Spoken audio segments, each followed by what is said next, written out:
Hello everyone, welcome to Ibrahim study YouTube channel. আমি ইব্রাহিম তোমাদের মাধ্যমে জিএনএম ওবিসি এনসিএল ফরম্যাটটা কীভাবে তোমরা ফিল আপ করবে সেটা তোমাদের আজকে দেখাবো। তো শুরু করি। এটা দেখতে পাচ্ছ তোমরা, এটা হচ্ছে OBC NCL central OBC NCL একটা ফরম্যাট।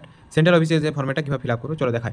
তোমাদের এখানে দেখতে পাচ্ছ, তোমাদের এখানে যে দেখতে এখানে তোমাদের নাম লিখবে, তারপরে ডটার বা সান অফ যেহেতু বলেছে তোমার বাবার নাম লিখবে, ভিলেজ থাকলে ভিলেজ লিখবে, টাউন থাকলে টাউন লিখবে, এখানে টাউন লিখবে।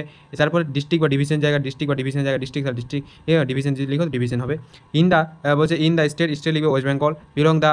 বিলং টু দ্য, তোমাদের যদি কাস্ট কী থাকে ওবিসি কি ওবিসি এ ওবিসি বি যেটা থাকবে সেটা লিখবে। Community that organise other backward class government of India.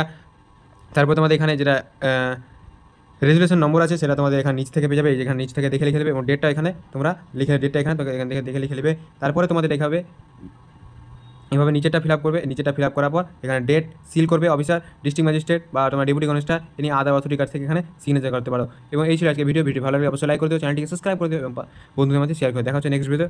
Bye bye.